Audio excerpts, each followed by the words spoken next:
Keren Jadi banget. memang topik game over ini kayak lagi main game aja ya. Berakhirlah.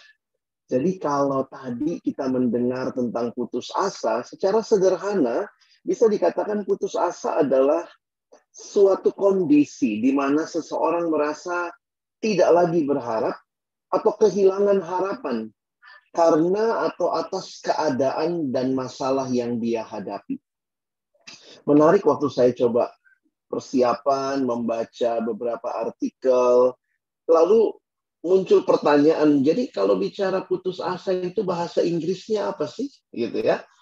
Ternyata dalam bahasa Inggris putus asa diterjemahkan sebagai hopeless. Jadi ada unsur pengharapan sebenarnya. Makanya lihat lagi definisi yang saya ambil ini, putus asa adalah suatu kondisi di mana seorang merasa tidak lagi berharap atau kehilangan harapan atas keadaan atau masalah yang dihadapinya. Jadi itu bicara hopeless, tidak punya harapan. Nah, ada satu kutipan yang selalu saya ingat ketika berbicara soal harapan adalah kutipan berikut ya.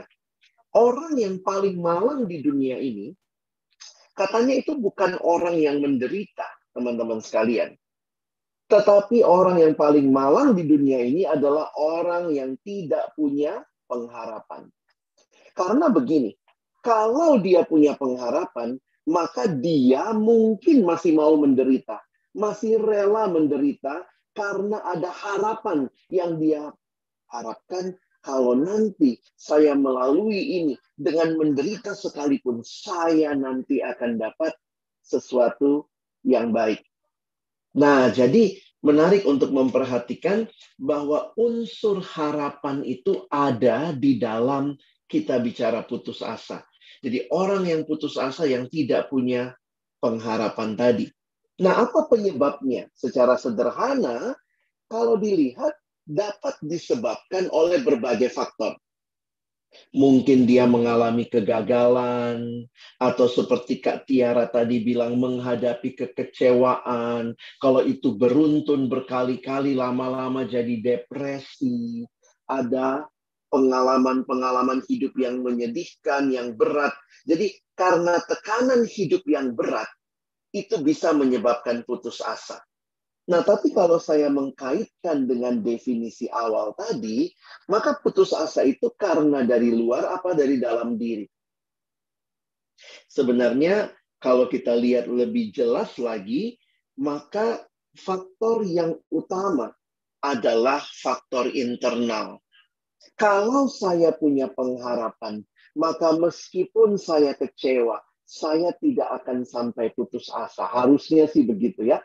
Tapi nah inilah realita. Kita manusia yang sedang terus bertumbuh dan dalam berbagai tahapan hidup mungkin sekali kita semua menghadapi dan mengalami putus asa itu. Jadi jangan selalu menyalahkan faktor luar. Aduh, kuliah lagi berat sekali. Aduh, pelayanan di gereja lagi menekan sekali. Aduh, pekerjaan lagi sangat menekan. Faktor utamanya adalah dari dalam. Apakah kita punya pengharapan yang membuat kita tidak putus asa, mau terus bertahan? Nah, jadi itu kira-kira penjelasan yang saya berikan sebagai pengantar diskusi talk show kita.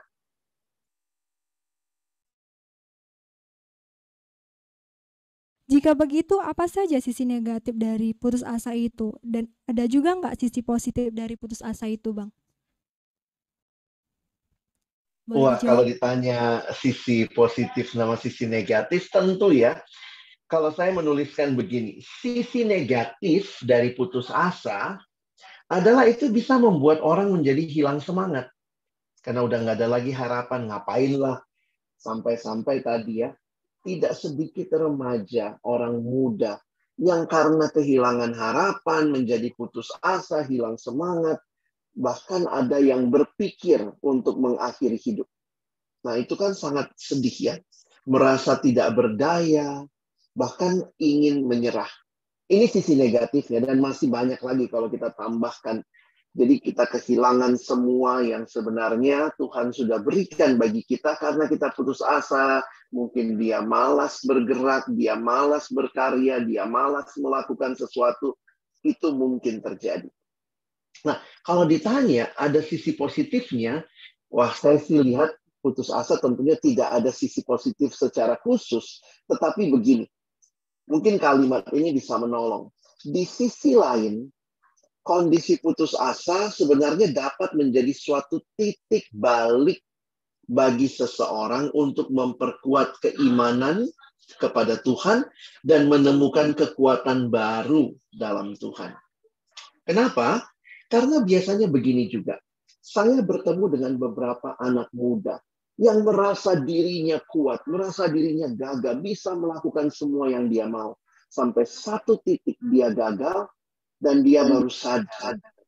Selama ini dia hanya mengandalkan dirinya sendiri. Jadi putus asa menjadi kesempatan untuk dia datang kembali kepada Tuhan. Nah, saya mengenal juga ada orang-orang yang seperti itu. Tapi itu nggak bisa dibilang sisi positif dalam arti khusus ya. Wah, positif nanti akhirnya dia balik sama Tuhan. Tapi putus asa bisa dipakai Tuhan menjadi jalan untuk menarik engkau dan saya kembali kepadanya. Nah, tapi tentu putus asa yang harus diakhiri, diberikan pengharapan baru. Kenapa? Karena saya yakin banget teman-teman ya, Tuhan tidak pernah ingin melihat anak-anaknya merasa terpuruk dan kehilangan harapan. Allah pasti selalu hadir untuk membantu dan memberikan kekuatan bagi mereka yang membutuhkan. Kita dapat melihat bahwa Tuhan selalu memberi harapan bagi mereka yang mempercayainya. Kenapa ini penting? Karena di dalam iman Kristen, harapan itu sumbernya yang sejati dari Tuhan.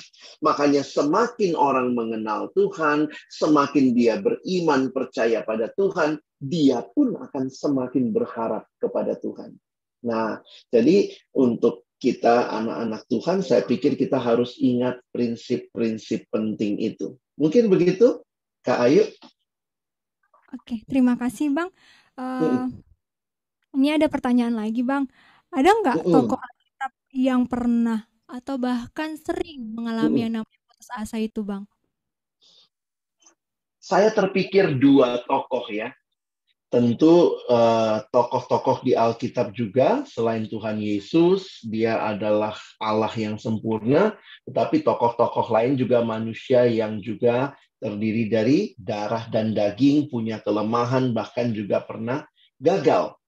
Satu contoh yang saya lihat putus asa itu saya lihat tentang Naomi. Di dalam kitab Rut, kita tahu ya pada zaman para hakim terjadi bala kelaparan di Bethlehem, Yehuda. Yang mengakibatkan ada namanya Elimelek, seorang penduduk daerah itu, dia akhirnya membawa istrinya Naomi dan kedua anaknya, yaitu namanya Mahlon dan Kilion, ke Moab. Nah, di sana Naomi menjadi janda. Dan anak-anaknya mengawini perempuan-perempuan Moab yang namanya Orpa dan Rut, yang kemudian anak-anaknya ini mati dan akhirnya Orpa, Rut juga jadi janda pula. Bayangkan ini 3 janda ya. Naomi memutuskan untuk kembali kepada bangsanya sendirian dan menganjurkan kedua menantunya, ayo please kawin lagi lah, mereka masih muda. Nah, singkat cerita dalam kisah ini, kita membaca Rut berkeras, saya akan ikuti engkau mertuaku Naomi. Sementara saudaranya atau saudara iparnya, yaitu Orpa, pulang kembali ke bangsanya. Nah, di dalam situasi ini kita melihat Naomi ketika dia pulang kampung, lalu orang bilang, itu Naomi ya? Lalu catatan Alkitab mengatakan Naomi sendiri menyebutkan, aku jangan disebut Naomi, tapi sebutkan aku Mara. Kenapa? Coba lihat sebentar. Ini Rut 1 ayat 20 dan 21. Tetapi ia, yaitu Naomi, berkata kepada mereka, jangan sebutkan aku Naomi, sebutkan aku Mara. Kenapa? Perhatikan ya. Sebab yang Maha Kuasa telah melakukan banyak yang pahit kepadaku. Mara itu artinya pahit ya. Dengan tangan penuh aku pergi. Nah, ini dia mengalami kehilangan. Hilang suami, hilang kedua anaknya. Dengan tangan penuh aku pergi. Tetapi dengan tangan yang kosong Tuhan memulangkan aku. Jadi ini orang yang putus asa ini ya. Udah sampai kayak, aduh, mengapa kamu menyebutkan aku Naomi? karena Tuhan telah naik saksi menentang aku, dan Yang Maha Kuasa telah mendatangkan malapetaka kepadaku.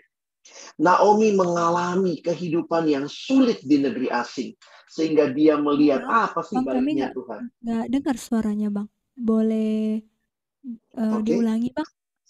sebentar ya.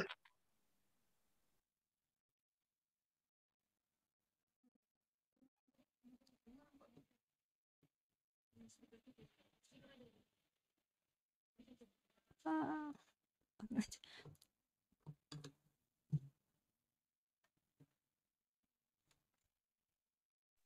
Apakah sekarang sudah sudah terdengarkah? terdengarkah? Ya, ya ini sudah Oh, terdengar bang. baik. Saya ganti device sebentar supaya bisa terdengar ya. Nah, jadi teman-teman bisa memperhatikan ini contoh yang ada di dalam Alkitab tentang seorang bernama Naomi yang merasa bahwa Tuhan, ini bahkan sampai menyalahkan Tuhan ya. Jadi kalau kita putus asa, kehilangan harapan pada Tuhan, ya yang kita salahkan jadinya Tuhan ya. Tuhan telah naik saksi menentang aku. Padahal dia pulang dari Moab bersama Ruth. Jadi itulah orang kalau putus asa, yang ada sama dia nggak lihat lagi. Memang betul dia kehilangan suaminya, dia kehilangan 2 anaknya. Tapi bukankah dia pulang ke Bethlehem bersama menantunya, Ruth, yang tidak meninggalkan dia? Nah, jadi teman-teman nanti bisa memperhatikan ya. Ini satu contoh tokoh di dalam Alkitab yang putus asa. Nah, yang mungkin lebih kita kenal adalah tentunya Elia, ya. Kalau kita belajar dari 1 Raja-Raja pasal 19 ayat 1 sampai 21, kita tidak punya waktu cukup, tapi ya Abang ingin sampaikan bahwa ini juga contoh seorang tokoh di Alkitab yang mengalami kekecewaan. Banyak sih analisa terhadap apa yang dialami Elia. Ada yang bilang dia mengalami burnout ya, kayak kecapean. Ya, itu kata burnout itu kayak kondisi terperas, habis dan kehilangan energi. Jadi karena kalau orang ngalamin hal ini ya, itu bisa secara psikis maupun secara fisik. Jadi bisa kayak capek luar biasa. Karena sudah putus asa, sudah kecewa sampai yang dia lakukan semuanya. Nah, ini bisa terjadi, burnout itu bisa terjadi juga ketika situasi kerja yang tidak mendukung atau tidak sesuai dengan kebutuhan dan harapan. Saya ketemu seorang remaja yang sungguh luar biasa melayani di gereja. Dia kayaknya banyak tugas di gereja, dia lakukan semua, ikut pelayanan ini, ikut pelayanan itu, jadi panitia ini, jadi panitia itu. Tapi di satu titik dia burn out. Di satu titik dia seperti putus asa. Kenapa? Bukan karena dia tidak melayani, tapi karena apa yang terjadi tidak sesuai harapan dia. Dia harap semua orang kalau datang rapat on time. Tidak on time. Dia harap semua panitia komitmen. Ternyata tidak semua komitmen. Jadi itu yang membuat dia capek sendiri, burn out. Dan akhirnya dia menjadi orang yang putus asa, kehilangan harapan, bahkan mundur dari pelayanan. Nah, kalau kita lihat kisahnya Elia, Elia ini putus asa bukan karena tidak melayani ya. Dia baru saja selesai pelayanan. Masih ingat Nabi Baal yang mati dibunuh begitu ya. Tapi kemudian kita lihat justru dia takut sama Isabel. Nanti kalau teman-teman baca kisahnya, ketika Ahab memberitahukan kepada Isabel segala yang dilakukan Elia dan perihal Elia membunuh semua nabi itu dengan pedang, maka Isabel menyuruh seorang suruhan berkata kepada Elia, beginilah kira-kira para Allah menghukum aku. Jadi Isabel ini kan berada di pihak Baal ya. Karena Nabi Baalnya udah dibunuh, dia ngancam nih Elia. Beginilah kiranya para Allah menghukum aku, bahkan lebih lagi daripada itu. Jika besok, kira-kira pada waktu ini, aku tidak membuat nyawamu sama seperti nyawa salah seorang dari mereka itu. Nah, teman-teman lihat ya, ini ayat yang saya mau tunjukkan yang terakhir sebelum nanti kita lihat next ya. Takutlah ia. Hadapi Nabi Baal berani. Ini hadapi Isabel, satu perempuan. Ya, memang karena diancam mau dibunuh ya. Lalu perhatikan, sampai dia bilang gini sama Tuhan, cukuplah itu. Sekarang ya Tuhan, ambillah nyawaku. Ini nabi besar ini ya. Baru selesai melawan Baal-Baal ini, dia membunuh para Baal. Sampai dia sekarang minta, sekarang Tuhan ambillah nyawaku. Sebab aku ini tidak lebih baik daripada nenek moyangku. Jadi kesimpulannya di Alkitab ada tokoh-tokoh yang mengalami ya. Elia mengalami putus asa dan burnout. Nah, tapi yang unik nanti kita lihat ya, Allah justru tidak membuang Elia. Allah justru mengatasi permasalahan Elia. Jadi itu Kak Ayu yang saya bisa lihat dari dua contoh ada tokoh di Alkitab yang mengalami ya putus asa. Baik Bang, terima kasih untuk jawabannya. Ini ada pertanyaan lagi Bang. Lantas bagaimana Allah memandang sikap berputus asa itu sendiri Bang? Saya lihat itu ya, Allah tidak membuang Elia. Mungkin kalau kita manusia kan gitu ya, udah nggak bergunanya jadi nabi, apalagi nih nabi aja kok begitu ya. Tapi Allah mengatasi permasalahan Elia.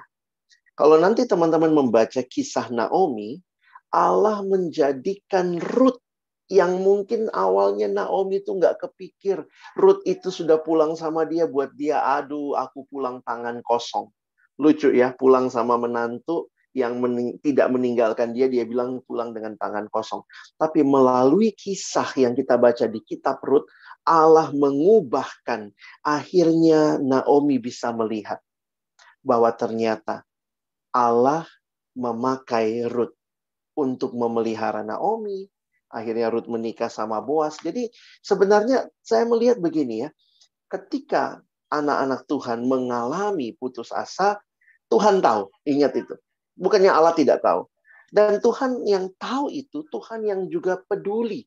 Dan dengan caranya Tuhan membawa anak-anaknya keluar dari keputusasaan. Jadi selalu ada pengharapan. Ya, mungkin itu yang perlu kita garis bawahi.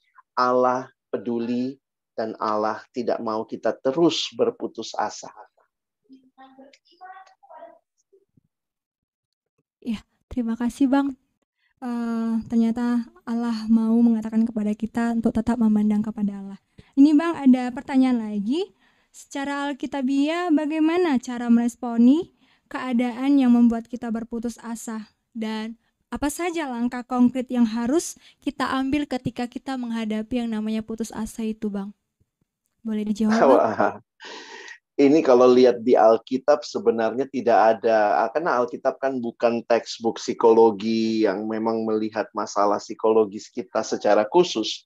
Tetapi saya mau refleksikannya, ini Abang coba refleksikan dari bagaimana Allah mengatasi permasalahan putus asanya Elia. Nah, kita lihat sama-sama ya. Nanti ayat-ayatnya teman-teman bisa catat, tapi coba kita lihat ini sangat natural. Orang kalau lagi capek, lagi putus asa, harapan-harapannya tidak terpenuhi, ternyata satu hal yang menarik. Ini sangat jelas ya. Allah memberikan kesempatan Elia tidur. Ya, ayo yang banyak putus asa mungkin juga. Karena gini loh, orang putus asa pikirannya jalan terus jadi kurang tidur. Kalau kurang tidur nggak bisa mikir lagi, mikirnya kalut terus, badannya lemas. Jadi mungkin yang pertama kita kayak Elia ya.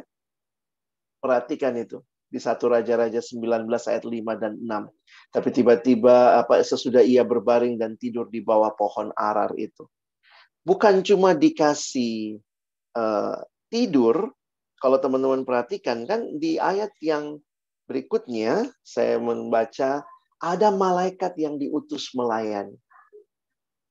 Jadi, ini secara praktis kita bisa mikir gini ya. Kalau orang lagi putus asa, maka mungkin kita harus juga membackup dia. Jadi ada orang lain yang mungkin harus menggantikan. Tapi dia pengurus, dia ada tanggung jawab pelayanan. Ini aja ya, ada yang melayani dia. Dalam arti ada yang mungkin menggantikan, memperhatikan dia. Makanya lihat ya, malaikat Allah, malaikat Tuhan datang lalu menyentuh dia, berkata, bangunlah, makanlah. Ini kayaknya sangat logis ya, sangat natural. Berikutnya apa? Nah, untuk orang yang putus asa juga mungkin kita suruh dia makan dan minum. Karena biasanya kalau orang banyak pikirannya, sudah kehilangan harapan. Nggak mau makan, nggak mau minum, nggak mau istirahat. Nah, Tuhan kasih semua sama Elia. Dikasih makan, dikasih minum. Karena apa? Dikatakan oleh kekuatan makanan itu ia berjalan 40 hari, 40 malam lamanya. Nah, menarik juga kalau kita perhatikan ada sesuatu yang harus dia lakukan, ya. Ada tugas yang Tuhan berikan. Jadi dikasih harapan. Elia, ayo makan, ayo istirahat, ayo minum. Sesudah ini kamu akan dikasih tugas.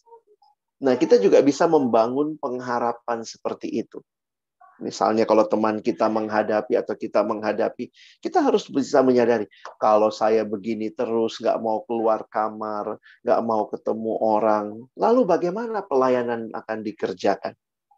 Maka teman-teman bisa jadi orang-orang yang, iya ya, kalau saya pulih, kalau saya bisa punya harapan lagi, maka makin banyak pelayanan yang harusnya akan diselesaikan. Nah, jadi ini juga ada waktu ya. Kenapa saya katakan waktu? Karena Tuhan itu sabar sama Elia. Kadang-kadang kita itu nggak sabaran sama diri kita. Kita nggak sabaran sama orang lain. Kalau ada yang lagi putus asa tuh biasanya kita, masa sih begitu aja gitu ya. Karena setiap kita itu punya perbedaan masing-masing ya. Saya mengatasi masalah mungkin beda dengan caranya Kak Ayu mengatasi masalah. Nah, jadi kita harus belajar untuk sabar memberi waktu. Sabar kepada diri kita, sabar juga kepada orang lain yang mungkin sedang mengalami putus asa. Nah, sisi yang lain yang saya harapkan kita juga pahami adalah ini. Bagi saya adalah Elia punya kesempatan untuk mengungkapkan masalahnya. Teman-teman, pertanyaan ini kesannya basa-basi ya. Karena Tuhan kan sudah tahu, Tuhan Maha tahu kok. Tapi Tuhan tanya sama Elia, apa kerjamu di sini, hai Elia? Lalu kemudian Elia cerita. Teman-teman, kita butuh orang lain waktu kita sedang dalam keputusasaan. Orang-orang yang Tuhan pakai juga. Orang peduli dengan kita, orang yang bertanya kepada kita, yang akhirnya juga menjadi cermin ya. Elia bilang, ini nih saya sudah kerja keras segala macam.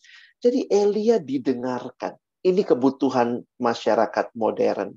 Di masyarakat modern orang terlalu sibuk melakukan banyak hal. Terlalu sibuk dengan dirinya sendiri. Sampai-sampai tidak punya waktu untuk orang lain. Termasuk untuk mendengarkan orang lain. Orang-orang yang mengalami putus asa, kamu perlu punya orang-orang di sekitarmu yang Tuhan kirimkan untuk juga mendengar kisahnya. Menarik tadi ya waktu dengar teras kita. Silahkan yang mau curhat boleh. Wah, itu menarik ya. Kadang-kadang ada untuk ketemu konselor aja, untuk ketemu psikolog aja mesti bayar ya. Ini tadi teras kita, silahkan. Siapa yang mau curhat, mau cerita. Mari kita manfaatkan ya. Lalu perhatikan juga. Akhirnya kita butuh peneguhan dari Tuhan. Makanya di masa-masa berputus asa, secara alkitabiah jangan jauh dari Tuhan. Karena dialah sumber. Sumber apa? Sumber pengharapan kita, sumber kekuatan kita. Jadi Elia ini kan orang kalau lagi putus asa itu mengasihani diri. Elia bilang, aku ini yang paling luar biasa bekerja dari semua. Terus Tuhan bilang, Elia, bukan cuma kamu kok. Aku masih menyisakan 7.000 orang di Israel. Jadi ini seperti peneguhan dari Tuhan. Ya, bahwa Elia, aku tidak meninggalkan kamu. Tapi bukan cuma aku tidak meninggalkan kamu. Aku memberikan banyak orang yang akan bersama-sama melayani Tuhan, melayani aku. Masih ada 7.000 loh yang tidak sujud menyembah Baal, yang mulutnya tidak mencium dia.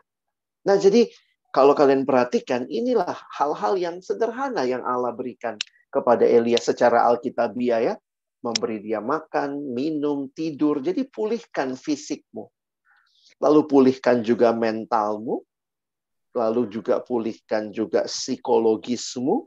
Itu semua bagian dari hal-hal yang perlu dipulihkan. Karena orang kalau putus asa itu bukan cuma masalah pikiran ya. Kadang-kadang sudah penyakitnya ke tubuh juga. Jadi malas makan, asam lambung jadi naik ya. Kalau bikin skripsi dosennya susah diajak kerjasama begitu. Nah, ini hal-hal yang secara alkitabiah ada di dalam Alkitab dari refleksi apa yang Elia alami. Mungkin itu Kak Ayu. Terima kasih Bang untuk jawabannya. Ya, puji Tuhan ya teman-teman, melalui setiap penjelasan yang sudah disampaikan oleh Bang Alex, kita boleh mengerti dan semakin diteguhkan tentang mengenai yang namanya putus asa. Dan kita juga sudah tahu tadi yang disampaikan oleh Bang Alex juga, ternyata ada juga tokoh Alkitab yang mengalami putus asa itu, yaitu tadi ada Naomi dan Elia. Tapi bagaimana Tuhan tetap menolong kita, tetap menguatkan kita. Bahkan seperti yang dijelaskan Bang Alex tadi, Tuhan tetap mengizinkan kita untuk istirahat. Ketika tadi Elia sedang mengalami kecapean pun, Tuhan kasih waktu untuk istirahat kepada Elia. Dan kita tahu juga saat kita berputus asa, marilah kita datang kepada Tuhan dan hanya berharap kepadanya. Ya, puji Tuhan sekali untuk pemaparan setiap penjelasan yang boleh disampaikan Bang Alex. Baiklah teman-teman, kita akan memasuki sesi tanya jawab.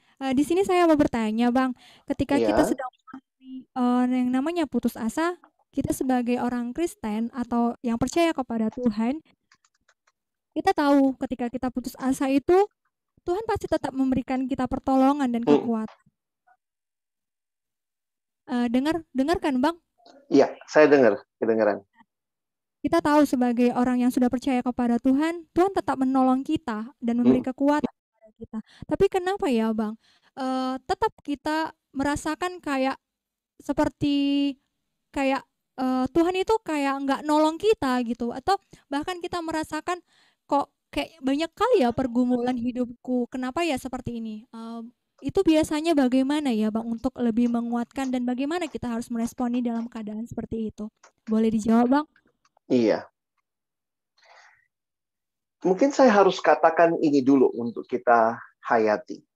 Bahwa untuk perjalanan kehidupan rohani kita, untuk pertumbuhan kerohanian kita, untuk kita bisa hidup bertahan di dalam dunia ini sebagai murid Tuhan, Tuhan memberikan kepada kita 3 hal. Ingat baik-baik ya, 3 hal. Pertama, Tuhan sudah memberikan rohnya yang kudus. Roh Kudus adalah pribadi Allah sendiri yang diam di hati setiap kita, yang akan memimpin kita di dalam kehidupan ini. Yang kedua, Tuhan memberikan firman-Nya. Itulah yang dikatakan, firman-Mu pelita bagi kakiku, terang bagi jalanku. Tuhan sudah tahu kau akan berjalan dalam dunia yang gelap, maka firman-Kulah pelita bagi kakimu, terang bagi jalanmu. Lalu yang ketiga, Tuhan memberikan kepada kita komunitas. Tuhan memberikan saudara-saudara seiman yang berjalan bersama.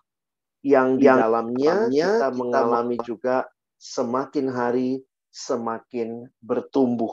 Karena di dalam Alkitab dikatakan besi menajamkan besi, orang menajamkan sesamanya.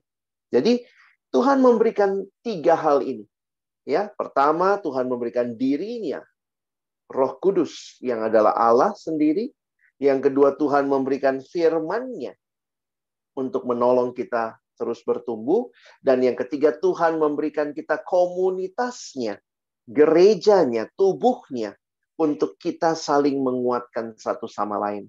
Sehingga ada saatnya mungkin yang satu lemah, yang lain menguatkan, yang kuat menanggung yang lemah. Nah, kembali kepada pertanyaan yang tadi Kak Ayu tanyakan ya. Bagaimana Bang, kita sama-sama sudah tahu kita anak Tuhan, kita mengalami masalah, pergumulan, perputusasaan, tapi kenapa ini terus kita alami? Begitu ya. kalau kita nggak merasakan pertolongan Tuhan. Nah, saya harus ingatkan begini. Di dalam hidup kita, kita itu manusia yang juga punya perasaan. Ya, ya kalau kita bagi dalam pembagian tradisional, manusia itu punya pikiran, punya perasaan, dan punya kehendak. Maka kita tahu juga bahwa yang sudah jatuh di dalam dosa tiga-tiganya. Pikiran juga sudah jatuh dalam dosa, karena kan manusia berdosa. Maka pikirannya berdosa, perkataannya berdosa, termasuk perasaannya berdosa. Karena itu, nah ini teman-teman, generasi muda sekarang generasi yang banyak dipimpin oleh perasaan. Lihat aja di mana-mana kita selalu dipimpin kesannya oleh perasaan. Jadi kayak misalnya, iya bang, tapi saya nggak ngerasa Tuhan nolong saya. Kalau kamu tidak merasa Tuhan menolong kamu, apakah Tuhan memang tidak menolong? Jadi kita mesti ingat, yang memimpin kita itu bukan perasaan yang sudah jatuh dalam dosa, tetapi firman Tuhan. Itulah yang harus memimpin kita. Biarlah hidupmu dipimpin oleh firman Tuhan. Firman Tuhan mengatakan apa? Aku tidak pernah meninggalkan kamu. Jadi kalaupun perasaanmu merasa tidak ada Tuhan, tapi firman bilang Tuhan ada, yang mana yang kita pegang? Bukan perasaan, tapi firman Tuhan. Nah, karena itulah seringkali begini. Kita dengan perasaan membuat kita sulit melihat Allah, karena kita merasakan apa yang kita mau rasa. Makanya di dalam situasi yang sulit, teman-teman jangan meninggalkan Alkitab.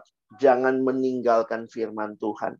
Di dalam situasi yang sulit, jangan meninggalkan komunitas. Karena itu adalah cara Allah menolong kita. Jadi bukan masalah perasaan. Karena saya ketemu ada anak begini ya. Aku malas bang baca Alkitab. Kenapa? Aku lagi kesel sama Tuhan. Aku lagi malas baca Alkitab. Aku baca, aku nggak dapat apa-apa. Aku baca, aku nggak dapat apa-apa. Jadi apa yang kau lakukan? Aku nggak baca. Hah? Kau baca aja, kau bilang nggak dapat apa-apa. Apalagi nggak baca. Gitu kan? Jadi akhirnya dia bilang, jadi menurut abang bagaimana?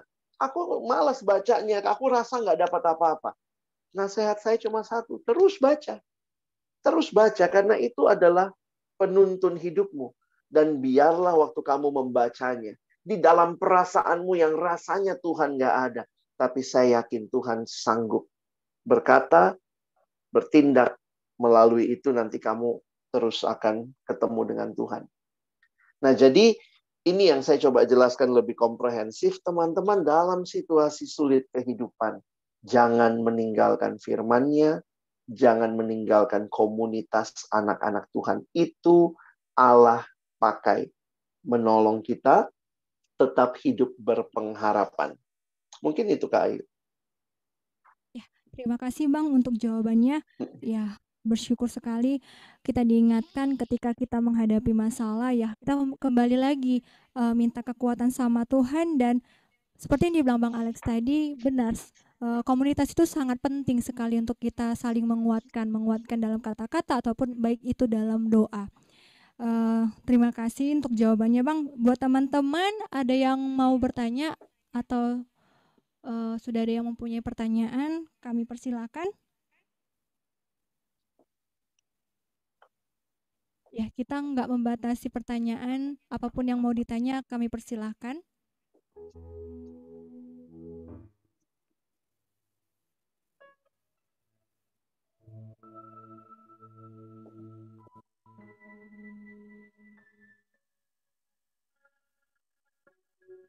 Baiklah, sambil kita nunggu teman-teman yang lain juga untuk bertanya, saya di sini ada pertanyaan lagi, Bang, sambil menunggu teman-teman. Tadi Abang bilang ketika kita putus asa kita butuh teman untuk bercerita gitu kan, biar kita bisa dikuatkan juga. Tapi gimana nih Bang ketika kita melihat teman kita sedang ada pergumulan atau masalah, dia datang kepada kita cerita memang, tapi kita pun sedang mengalami masalah juga gitu kan. Jadi kayak dia datang, padahal kita juga sedang mengalami masalah atau sedang sedang apa ya, sedang ada pergumulan juga gitu kan Bang. Kayak mana kita merespon teman kita itu gitu kan, nggak mungkin kita bilang aku ada masalah nggak boleh kamu cerita sama aku. Nah kalau dalam kondisi kayak seperti itu kayak mana kita meresponinya Bang? Nah, saya Nah, saya sangat sangat meyakini bahwa memang tidak ada orang yang tidak punya masalah. Cuma masalahnya itu kan apakah sedang sangat pelik, berat dihadapi. Jadi saya sih harus katakan begini ya, kalau dia sampai datang sama kamu berarti mungkin dia punya keyakinan, kepercayaan tertentu kepada dirimu. Misalnya dia lihat kamu orang yang mau mendengar, maka di tahap yang paling awal, kalau memang kita rasa sulit untuk mendengarkan kisahnya, ceritanya, ya kita akan bisa menyalurkan atau memberikan kepada dia, memperkenalkan orang yang lain. Saya pikir kan di komunitas, di gereja, di persekutuan, ada orang-orang lain yang ada di sekitar, dan itu juga bisa menjadi orang-orang yang Tuhan pakai mendengarkan dan berbicara kepada orang lain. Tapi kalau ternyata misalnya ya, masalah kita kan namanya semua juga punya masalah ya. Teman-teman, jangan tenggelam dalam masalahmu. Bagi saya justru juga melalui kita mendengarkan cerita orang ya, saya ingat sebuah istilah. Istilah yang mengatakan begini, semua kita adalah seorang yang terluka. Semua kita ini sebenarnya orang yang terluka karena dengan masalah kita, dengan pergumulan kita, apalagi kita manusia yang sudah jatuh dalam dosa. Tetapi ketika kita dipulihkan oleh Tuhan, maka kita masih ngalamin masalah, tapi Tuhan juga mempercayakan kita menjadi penyembuh. Satu sisi saya terluka, tapi satu sisi Tuhan percayakan saya jadi penyembuh, sehingga seorang bernama Henry Nouwen menulis buku atau menuliskan artikel dengan judul Wounded Healer, penyembuh yang terluka. Ketika engkau mungkin sedang dalam masalah yang juga belum selesai untuk dirimu, lalu ada orang lain yang juga sedang ada masalah datang kepadamu, paling tidak dengarkan ceritanya dan katakan, saya juga dalam pergumulan yang tidak mudah. Terima kasih kamu sudah cerita masalahmu. Saya sedang terus bergumul dan membawa masalah saya kepada Tuhan. Ayo kita bawa masalahmu kepada Tuhan. Teman-teman jangan berpikir setiap kali orang cerita sama kita, maka kita harus kasih solusi, kita harus kasih jalan keluar. Kita hanya bisa bilang juga, kau ngalamin, aku juga ngalamin. Aku bawanya ke Tuhan. Aku harap hari ini kau bawa ke Tuhan ya. Iya, aku udah cerita samamu, kau sudah cerita sama aku. Nah, yuk kita doa sama-sama bawa kepada Tuhan. Jadi teman-teman jangan berpikir gini, tunggu dulu masalahku selesai, baru aku tolong masalah orang. Itu nggak akan pernah kamu menjadi orang yang dipakai Tuhan menyembuhkan juga orang lain. Karena ingat, bukan kamu yang akan menyembuhkan orang yang datang samamu. Tapi kamu harus arahkan mereka kepada Tuhan. Karena Tuhanlah yang sanggup menyembuhkan dia. Bagian kita cuma dengerin ceritanya kok. Ya cuma ya itu memang seringkali nggak mudah karena mendengarkan cerita orang kayaknya nambah masalah kita. Tapi kan kita udah punya jalan keluar, bawa kepada Tuhan. Sehingga waktu kau cerita, banyak kali ceritamu, aku juga bawa kau kepada Tuhan. Nah, kira-kira begitu kali ya. Dek, ingatlah, kita adalah penyembuh yang juga sedang terluka. Tapi kita sedang ditolong oleh Tuhan Sang Penyembuh yang abadi. Ya, saya sampai merinding loh Bang, Abang bilang kayak gitu tadi. Ah, makasih ya Bang, kembali kami Sama-sama. diingatkan dan dikuatkan. Benar, eh nggak bisa memang kita larang teman kita untuk datang kepada kita untuk cerita. Tapi malam inilah kita diingatkan bagaimana ketika teman kita juga punya masalah, kita pun ada masalah, ya sama-sama kita saling menguatkan di dalam doa. Iya. Dan mari kita ajak juga teman kita untuk mengenal Tuhan lebih dalam. Ya, buat teman-teman ada yang mau bertanya juga, sangat menarik loh soalnya tema kita malam ini. Sayang kalau disia-siakan nggak bertanya.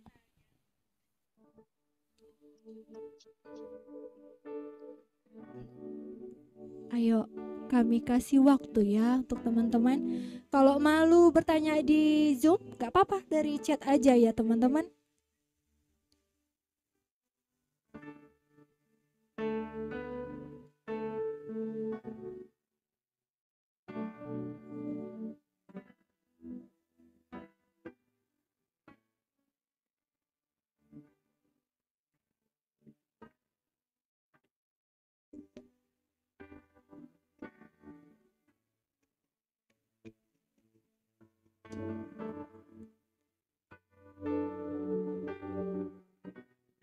Masih pada malu-malu ya? Baiklah.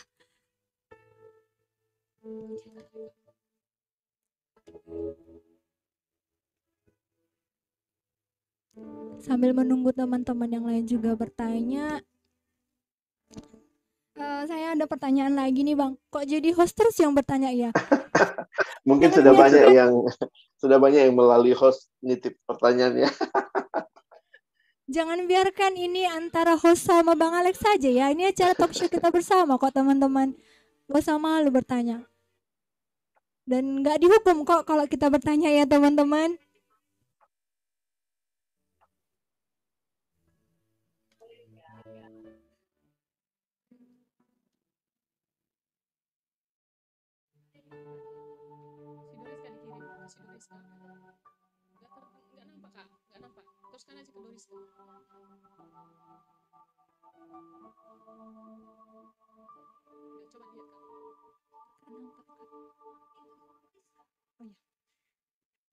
Oh iya, di sini ada pertanyaan juga, tapi dari chat pribadi. Oke. Pertanyaannya, izin bertanya kepada Bapak Pendeta Alex. Ya. Jadi Pak, bagaimana kita seharusnya meresponi keputusasaan itu? Bagaimana meresponi keputusasaan itu? Saya pikir begini ya. Kita harus tahu dulu apa obatnya putus asa itu. Maka saya tadi katakan obatnya, kalau kita perhatikan dari akar katanya, penjelasannya, supaya tidak putus asa, kita perlu punya pengharapan. Nah, pengharapan itu sendiri sumbernya dari Allah.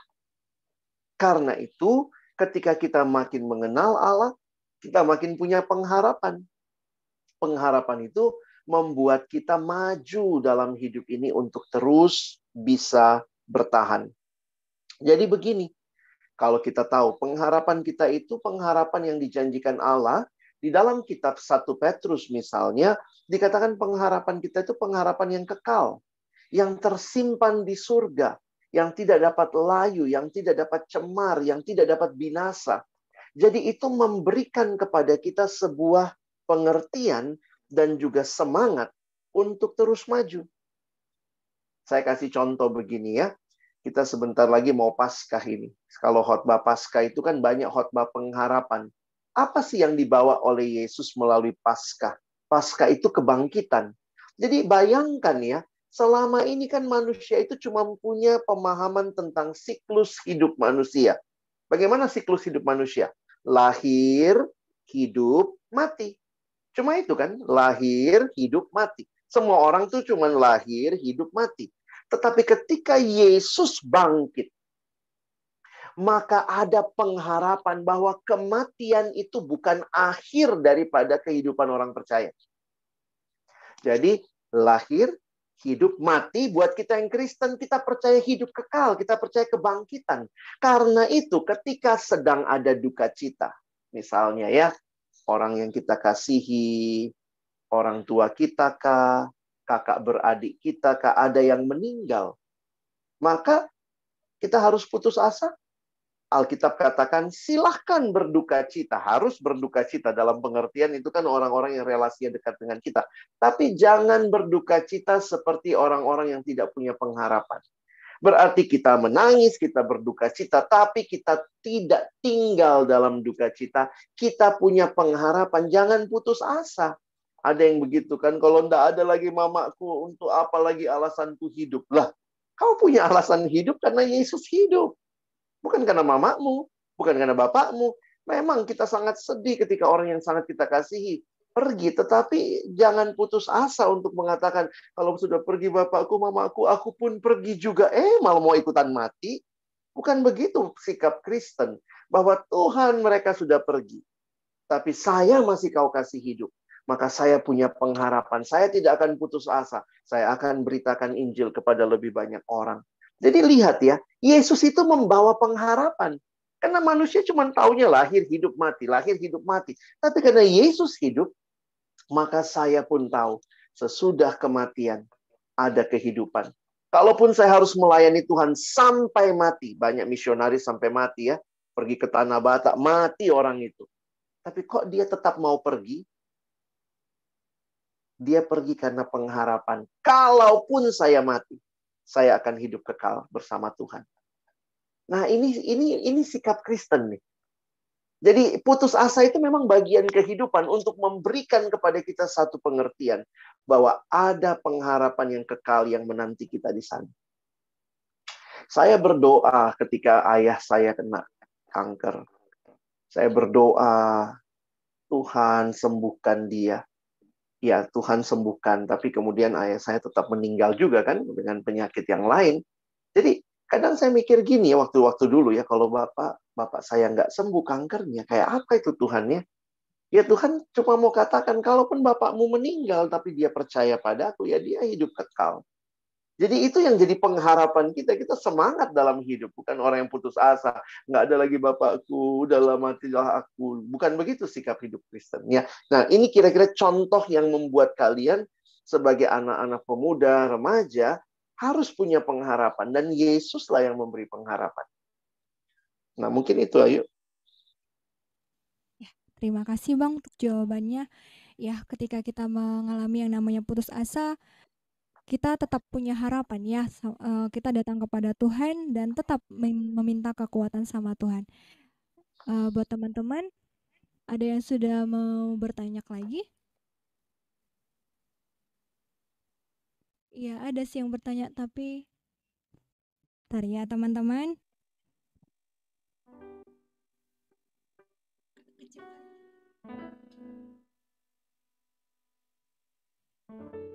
Ya, di sini ada pertanyaan. Ya.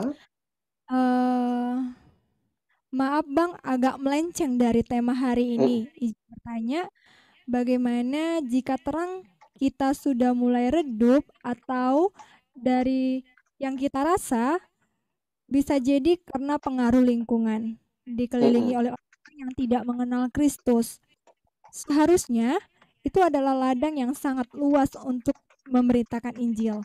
Tapi malah sebaliknya yang terjadi dengan kita, redup bahkan tak mengabarkan kabar sukacita itu. Kondisi bagaimanakah ini?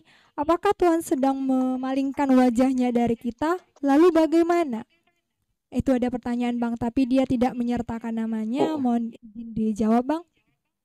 Baik, terima kasih. Ini pertanyaan yang baik, yang jujur, yang juga mungkin bukan hanya teman yang bertanya yang alami, tapi juga banyak dari kita yang mungkin sedang mengalami hal yang sama. Nah, saya harus katakan begini, kita harus sadar diri. Dalam arti kita harus tahu sejauh mana kita bisa menghadapi kondisi dunia. Maksud saya begini, orang kalau mau perang, dia harus tahu musuhnya. Dia harus tahu kekuatan lawannya. Itulah perang yang baik, yang disiapkan dengan baik, yang fair begitu ya. Nah, karena itu kita harus ingat, memang Tuhan panggil kita jadi terang dunia. Tapi jangan lupa, Tuhanlah sumber terang. Kadang-kadang waktu saya baca Alkitab, kan Tuhan Yesus bilang begini, Akulah terang dunia. Lalu di Matius pasal 5 dia bilang, kamulah terang dunia. Ini yang terang dunia siapa? Yesus atau kita? Karena dia bilang, akulah terang dunia. Terus di bagian lain dia bilang, kamulah terang dunia. Nah, waktu saya mencoba melihat dua ayat ini bersisian, barulah memahami bahwa kita manusia bukanlah sumber terang. Yesus memang adalah terang dunia, dialah sumber terang. Jadi kalau Tuhan bilang kamu adalah terang dunia, maka kita sudah menjadi terang dunia ketika kita di dalam relasi dengan Kristus terus-menerus menikmati relasi itu. Jadi untuk bersinar terang, teman-teman harus dekat dengan Kristus. Karena dia sumber terang itu. Kita tidak bisa memancarkan terang kita sendiri. Nah, sekarang realitanya begini. Kalau ternyata kita sedang meredup, gara-gara kita juga ada di lingkungan orang-orang yang tidak kenal Tuhan, maka saya harus katakan, kita perlu menarik diri sementara. Jauhkan dirimu dari lingkungan yang meredupkan kamu. Bangun lagi relasimu dengan Tuhan, dengan komunitas yang bisa menghangatkan, memberikan engkau lagi energi untuk cahayamu kembali bersinar. Sesudah itu, kalau memang kamu masih yakin Tuhan panggil kamu masuk di komunitas yang kamu bilang tadi, di situ ladang yang sangat luas untuk memberitakan Injil. Tapi kalau kamu sedang tidak siap, jangan bunuh diri masuk ke situ. Tarik diri dulu. Bangun kerohanian yang baik. Barulah kamu akan dipakai lagi, diutus lagi untuk bagian itu. Jadi saya juga harus ingatkan teman-teman ya. Karena ada yang bilang, tapi kan kita harus jadi garam dan terang. Betul. Tapi kalau kau sudah mulai meredup, maka tugasmu jangan terus jadi garam dan terang di situ. Nanti lingkungan itu makin meredupkan kamu. Bangun dulu kembali relasimu dengan Tuhan, bangun punya komunitas yang sama-sama bertumbuh.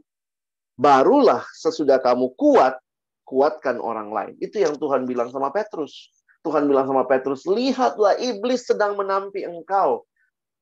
Kau akan gagal, kata Tuhan bahkan. Tapi sesudah engkau dipulihkan, kuatkanlah saudara-saudaramu.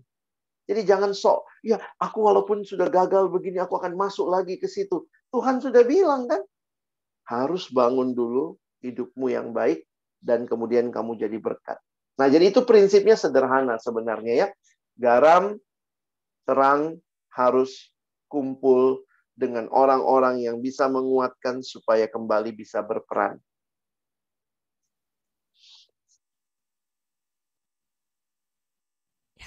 Terima kasih Bang untuk Ya, jawabannya. Ada lagi teman-teman yang mau bertanya? tadi ada saya lihat Cahaya ya, yang mau bertanya langsung lewat Zoom. Eh,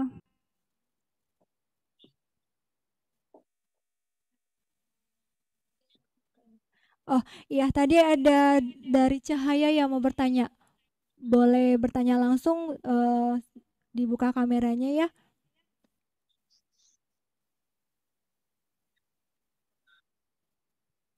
Ya, Cahaya tadi mau bertanya ya. Kami persilakan. Terima kasih sebelumnya untuk kesempatan yang telah diberikan. Tapi izin sebelumnya, saya tidak buka kamera karena jaringan juga sedang tidak bagus. Ya, nggak apa-apa Kak. Begini Pak, mengenai yang sudah banyak kita bahas ini, seperti orang ibu yang menangisi kepergian anaknya berhari-hari larut dalam kesedihan.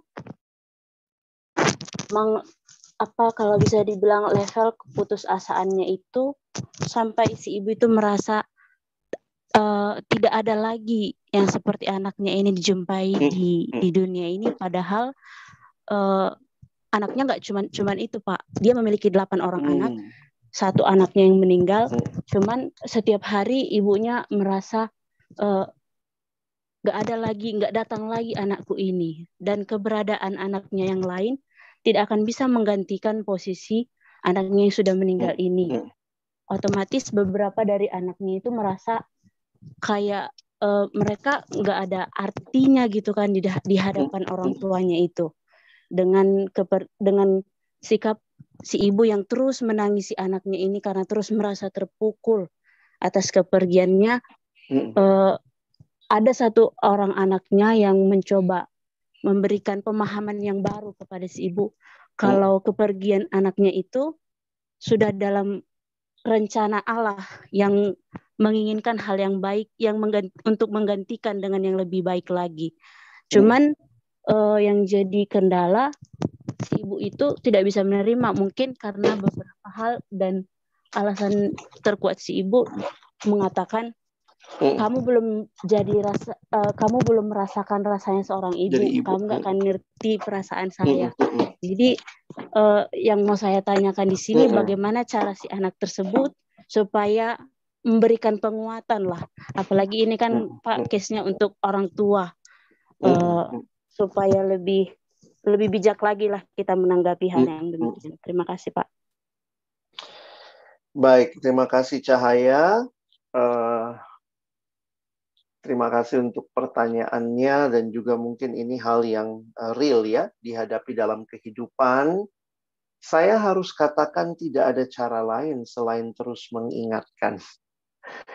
Bagaimana mengingatkan orang tua ya tentunya dengan sopan, dengan firman Tuhan, tapi tidak bisa juga kita berharap langsung berubah. Dalam pengertian bahwa tentu ada hal-hal yang mungkin dalam pengalaman ibu itu, ya dia sebagai seorang ibu, apakah juga kematian itu membuat dia menyalahkan dirinya. Memang anak itu pasti tidak tergantikan, ya. Jadi jangan juga menghibur mengatakan dia tergantikan. Tidak, memang tidak tergantikan. Anak itu satu sama lain tidak tergantikan.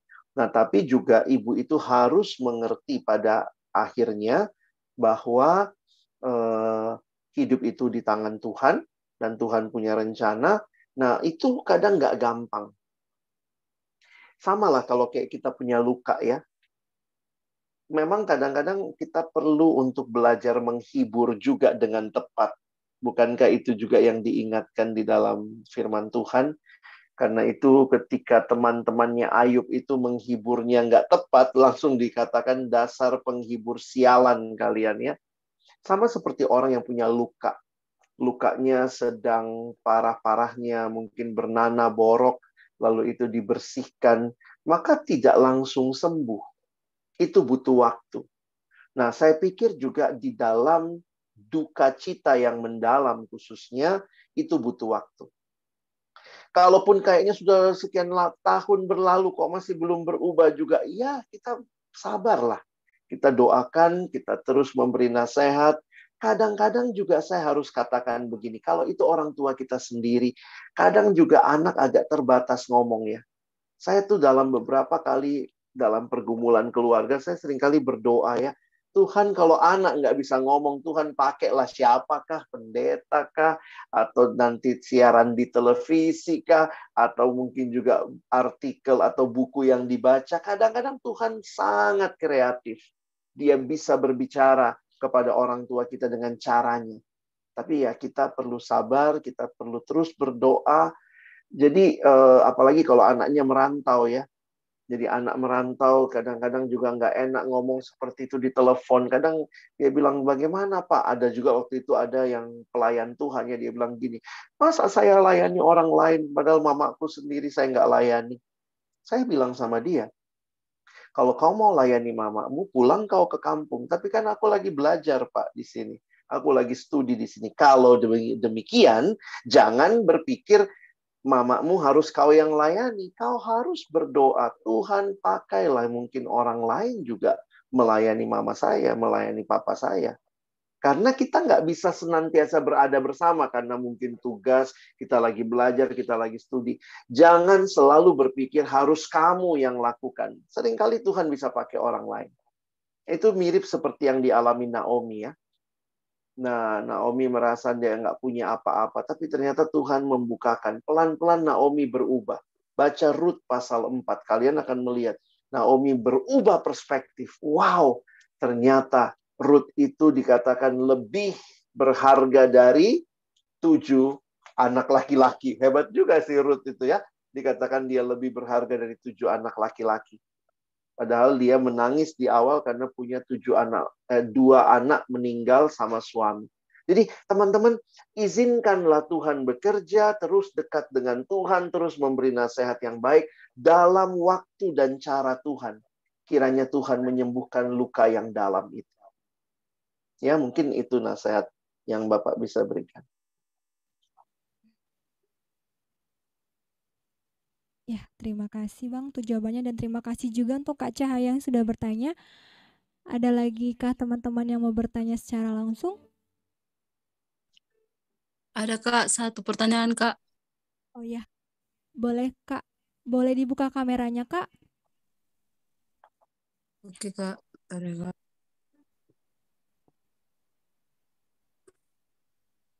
Ya, izin bertanya ya Kak, saya Damila Sian. Silakan Kak.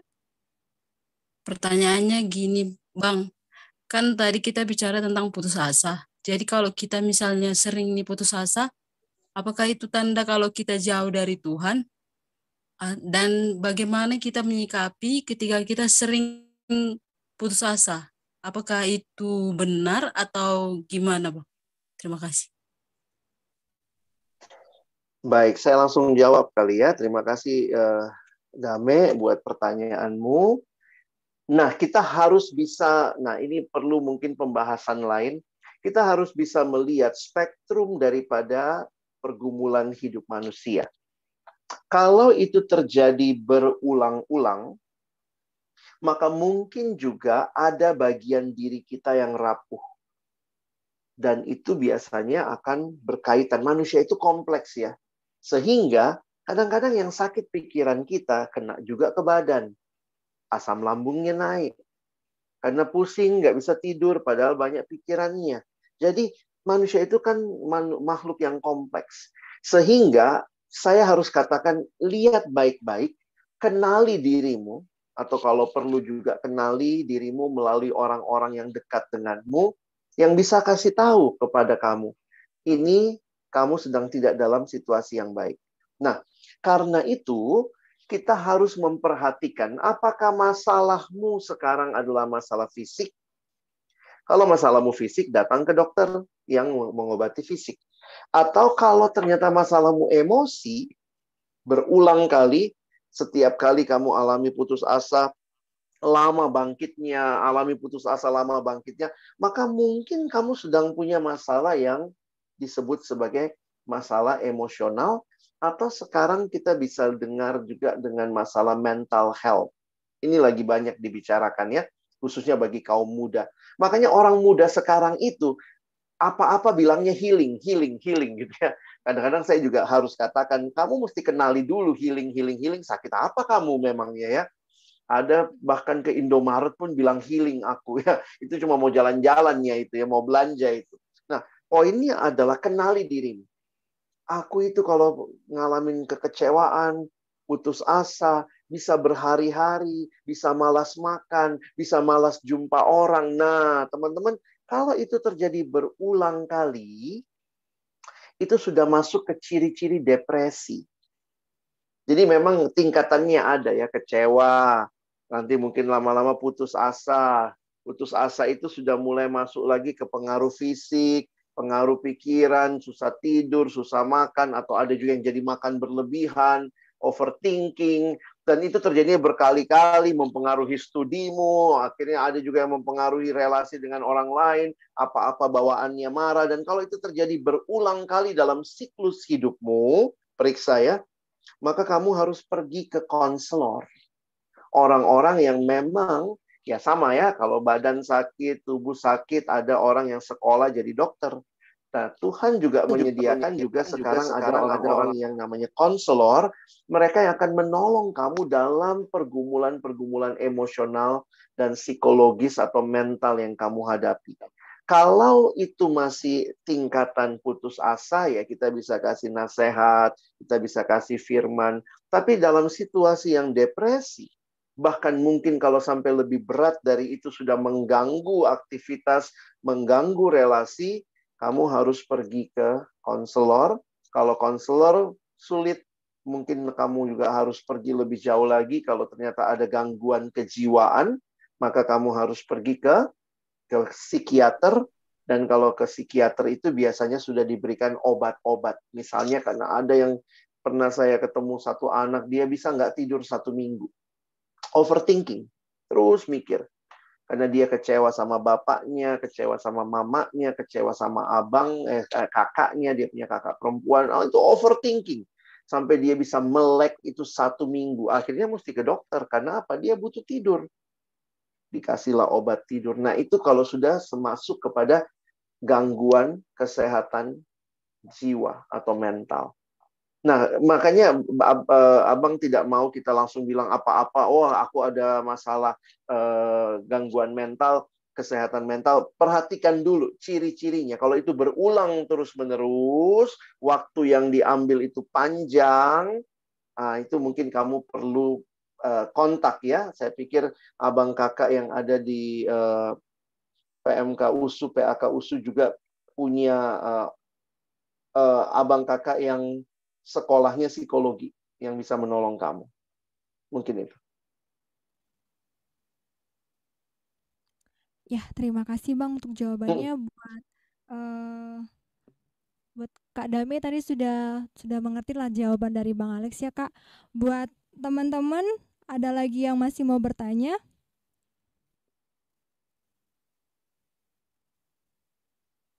Oke, sambil menunggu teman. Iya, tadi sorry bentar. Tadi Dame sebenarnya kan pertanyaan utamanya, apakah sering putus asa tanda jauh dari Tuhan? Belum tentu juga. Karena itu yang saya bilang tadi, jangan-jangan kamu sering putus asa karena bisa juga karena ada sesuatu yang berkaitan dengan gangguan dalam mental dan kejiwaan.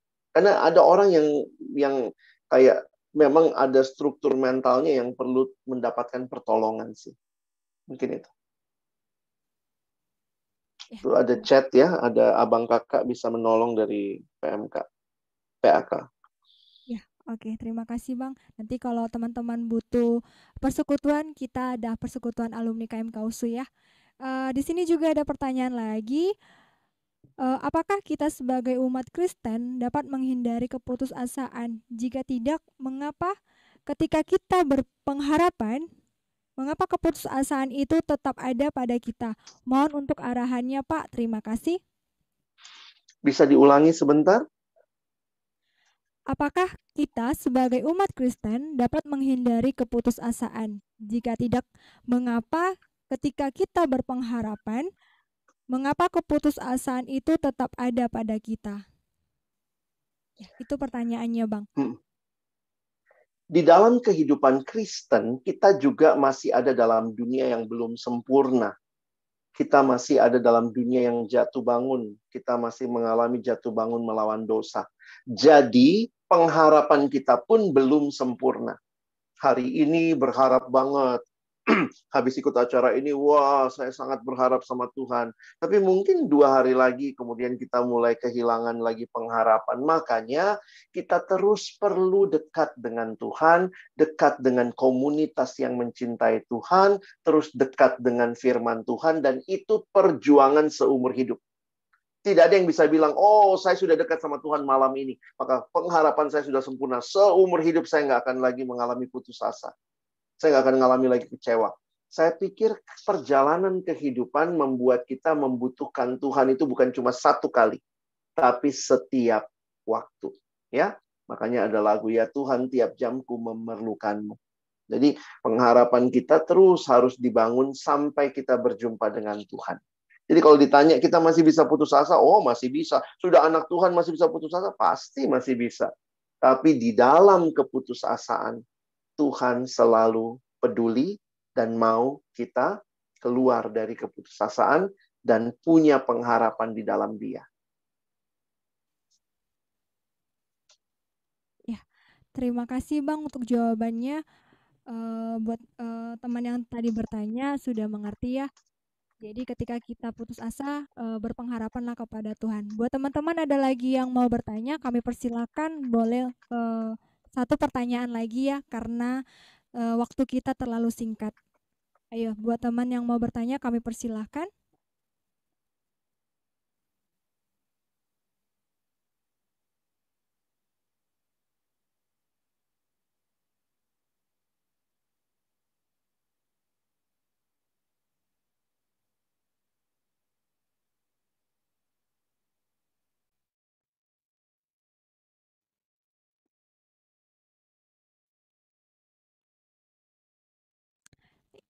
Iya, nggak ada lagi yang mau bertanya. Baiklah, saya ada satu pertanyaan menutup pertanyaan kita. Saya mau bertanya kepada Bang Alex, apa tugas kita Bang sebagai orang yang sudah percaya kepada Kristus ketika menghadapi yang namanya putus asa atau melihat orang-orang yang berputus asa itu? Boleh mohon dijawab Bang? Ya, itulah gunanya. Saya yakin bahwa Tuhan menebus kita, memberikan kepada kita hidup yang baru, berarti di dalamnya ada pengharapan yang baru. Nah, itu semua bukan demi kita saja. Karena Tuhan panggil kita juga dalam komunitas. Jadi Tuhan mau juga kita di dalam komunitas boleh saling membangun satu sama lain. Jadi tugas kita, jadi saya selalu menghayati gini ya. Kenapa sih Tuhan tebus saya? Kenapa sih Tuhan selamatkan saya? Bukan hanya supaya saya seorang diri menikmati Tuhan, menikmati iman dalam Dia, kasih di dalam Dia, pengharapan di dalam Dia, tapi supaya saya juga boleh membagikan itu kepada orang-orang di sekitar saya. Nah, jadi itu selalu yang harus kita ingat. Kita tidak menikmatinya sendiri, tapi kita dipanggil untuk membagikan apa yang kita sudah nikmati bersama dengan Tuhan.